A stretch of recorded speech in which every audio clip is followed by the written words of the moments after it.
Rostovs had not heard for a long time from their Nikolushka, and it was near the middle of winter when a letter was handed to the Count, on the envelope of which he recognized his son's handwriting.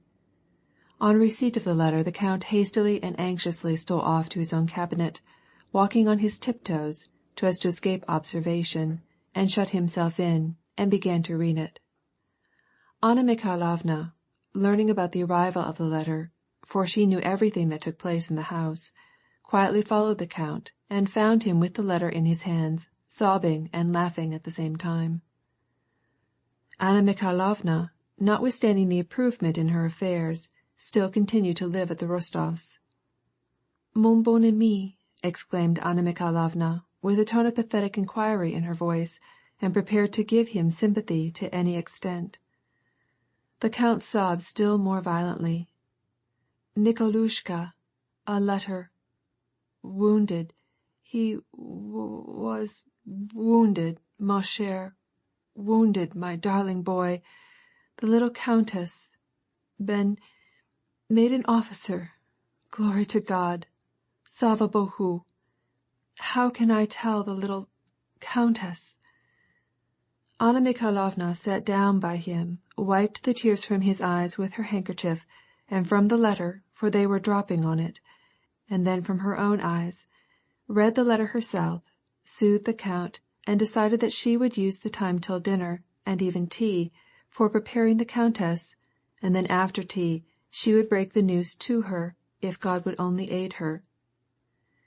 During dinner time Anna Mikhailovna talked about the events of the war and about Nikolushka, and asked twice when they had received the last letter from him, though she herself knew perfectly well, and remarked that very likely they might have a letter from him, perhaps that day. Every time when, at such insinuations, the Countess began to grow uneasy, and glance anxiously first at the Count and then at Anna Mikhailovna, Anna Mikhailovna most adroitly led the conversation to insignificant topics. Natasha, more than the rest of the family, was endowed with peculiar sensitiveness to shades of intonation, to the looks and expressions of faces, and as soon as dinner began, she pricked up her ears and came to the conclusion that there was some secret between her father and Anna Mikhailovna, and that it was something referring to her brother, and that Anna Mikhailovna was trying to prepare someone. Notwithstanding all her audacity, she dared not ask any questions during dinner time, for she knew too well how sensitive her mother was in regard to all that related to her son. But her curiosity was so great that she ate nothing, and kept turning and twisting in her chair, in spite of the reproaches of her governess. After dinner she rushed precipitately after Anna Mikhailovna and threw herself into her arms. "Auntie, darling, tell me what it is." "Nothing, my dear." "Yes, there is, dearest, sweet one, you old pet, and I shan't let you go till you tell me, for I know that you know." Anna Mikhailovna shook her head. "Your little witch. Une fine mouche, mon enfant," said she. "A letter from Nikolenka. Truly, isn't that it?" cried Natasha, reading an affirmative answer in Anna Mikhailovna's face. "Yes, but for heaven's sake be more cautious. You know how this might trouble your maman." I will, but tell me all about it. You won't tell me? Well then, I'm going right to tell her." Anna Mikhailovna in few words told Natasha the contents of the letter, under the conditions of secrecy. "My true word of honor," said Natasha, crossing herself. "I won't tell anyone." And immediately she went to Sonya. "Nikolenka, wounded, a letter!" she exclaimed triumphantly and joyously. "Nicholas!" cried Sonya, turning pale. Natasha, seeing the impression produced on Sonya by the news that her brother was wounded, realized for the first time all the sorrowful side of the news. She ran to Sonya, threw her arms around her neck, and burst into tears. "He's not badly wounded, and has been promoted to be an officer. He's all well again, for he wrote the letter himself," cried she through her tears. "That's the way. All you women are milksops," exclaimed Petya, marching along with gallant strides up and down the room. "I am very glad, more glad than I can tell, that my brother has distinguished himself so. You are all cry-babies. You haven't any sense at all." Natasha smiled through her tears. "You haven't read the letter, have you?" "No, I haven't read it, but she said the worst was over and that he was already an officer." "Glory to God!" cried Sonya, crossing herself. "But maybe she was deceiving you. Let's go to Maman." Petya walked silently up and down the room. "If I had been in Nikolushka's place, I should have killed still more of those Frenchmen," said he, after a little. "What nasty brutes they are! I would have killed such a lot of them that it would have made a pile so high," continued Petya. "Hush, Petya, what a goose you are!" "I am not a goose, but you are geese to cry over mere trifles," said he. "Do you remember him?" suddenly asked Natasha, after a moment's silence. Sonya smiled. "Do I remember Nicolas?" "No, Sonya. Do you remember him perfectly, so that you can recall everything about him?" asked Natasha, with an emphatic gesture, evidently wishing to give her words the most serious meaning. "Well, now, I remember Nikolenka. I remember him well, but I don't remember Boris. I don't remember him at all." "What? You don't remember Boris?" exclaimed Sonya in amazement. "No, I don't really remember him. I have a general idea how he looked, but I can't bring him up before me, as I can Nikolenka. If I shut my eyes I can see, but it is not so with Boris." She shut her eyes. "That way, no, not at all." "Oh, Natasha," said Sonya, looking at her friend with enraptured earnestness, as though she considered her unworthy to hear what she had in mind to say, and as though she were saying it to someone else, with whom it was impossible to jest. "I love your brother, and whatever might happen to him or to me, I shall never cease to love him as long as I live."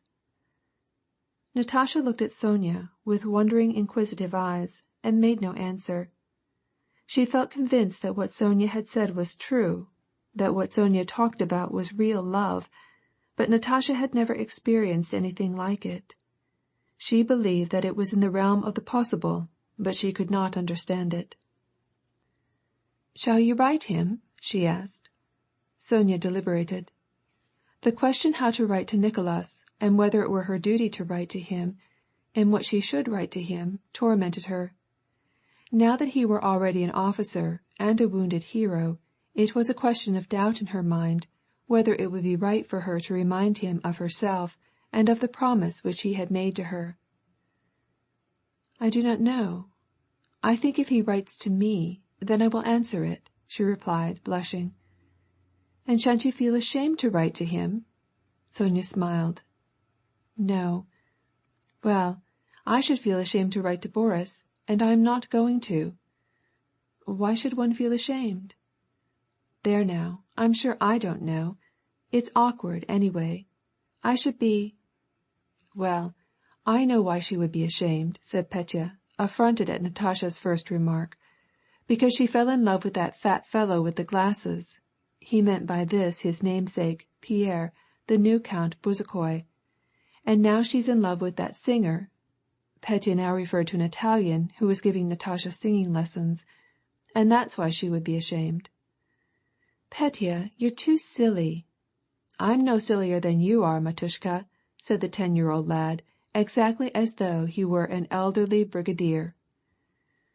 The countess had been "prepared" during dinner time by means of Anna Mikhailovna's hints. Going to her own room, she sat down on her sofa, not taking her eyes from a miniature picture of her son, painted on her snuff-box, and her eyes quickly filled with tears. Anna Mikhailovna, with the letter, came into the countess's room on her tiptoes, and remained standing. "Don't you come in," she said to the old count who was following her. She closed the door behind her. The count applied his ear to the keyhole and tried to listen. At first all that he heard was a monotonous sound of voices, then Anna Mikhailovna making a long speech without interruption, then a shriek, then silence, then again both voices speaking together with joyful inflections, and then steps, and Anna Mikhailovna opened the door. Anna Mikhailovna's face wore the proud expression of a surgical operator, who had just accomplished a difficult amputation and allows the public to enter and appreciate his skill. C'est fait. It's all right, said she to the count, pointing with an enthusiastic gesture to the countess, who held in one hand the snuff-box with the portrait, in the other the letter, and was pressing her lips first to the one and then to the other. Seeing the count, she stretched out her hand toward him, embraced his bald head, and over his bald head looked at the letter and the portrait, and then, in order to press them to her lips again, very gently pushed the bald head away. Viera, Natasha, Sonya, and Petya came into the room, and the reading of the letter began. It contained a brief description of the campaign and the 2 engagements in which Nikolushka had taken place. He announced his promotion and said that he kissed Maman and Papa's hands, asking for their blessing, and kissed Viera, Natasha, and Petya. Moreover, he made his respects to Mr. Schelling and Madame Sauchet and his old nurse, and then he begged them to kiss his dear Sonya, whom he had always loved so, and whom he had remembered so affectionately. When Sonya heard this, she blushed so that tears came into her eyes, and, not able to endure the glances fastened on her, she ran into the drawing-parlor, whirled around it at full speed, her dress flying out like a balloon, and then plumped down on the floor, all flushed and smiling. The countess melted into tears. "What makes you cry, Maman?" asked Viera. "Everything that he writes seems to me a cause for rejoicing, and not for weeping." This was perfectly true, but, nevertheless, the count and the countess and Natasha all looked at her reproachfully. "Whom is she like, I wonder?" said the countess to herself.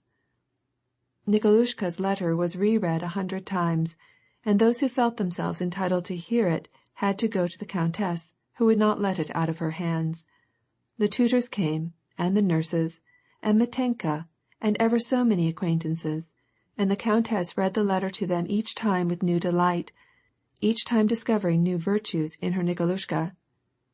How strange, marvelous, and beautiful it was to her that her son, that son, the almost imperceptible motions of whose tiny limbs she had felt 20 years before, that son over whom she had quarreled with the count for spoiling him, that son who had learned to say Grusha first and then Baba, that this same son was now far away in a foreign land, in foreign surroundings, a heroic soldier, alone without help or guidance, performing there his part in the deeds of heroes.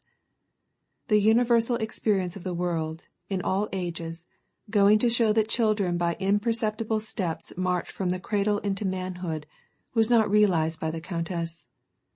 The attainment of manhood by her son was at every step as extraordinary as though there had not been millions upon millions of men who had gone through exactly the same process. Just as 20 years before it had been almost impossible for her to believe that the mysterious little being that was living and moving somewhere under her heart would ever wail and nurse and learn to talk, so now it was incredible that this same being had become a strong, gallant man, the paragon of sons and of men, such as he was now, judging by his letter. "What a style he has! How elegantly he expresses himself!" said she, as she read over the descriptive portions of the letter. "And how much soul! Nothing about himself, nothing at all. Something about Denisov, but he himself must have been braver than all the rest. He writes nothing at all about his sufferings. How much heart he has!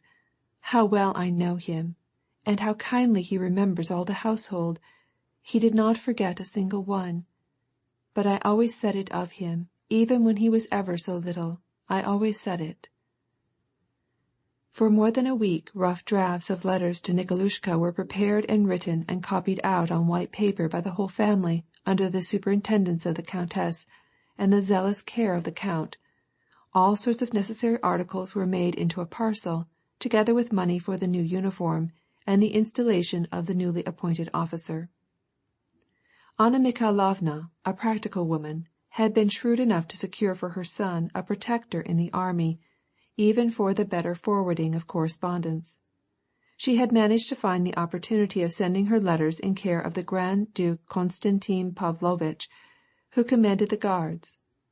The Rostofs had supposed that Russkaya Gvardia Zagranitsie, the Russian Guard on service abroad, was a sufficiently definite address, and that if a letter reached the Grand Duke commanding the Guards, then there was no reason why it should not reach the Pavlograd regiment, which must be somewhere near, and therefore it was decided to be best to send the packet and the money by the Grand Duke's courier to Boris, and Boris would see to it that it was put into Nikolushka's hands.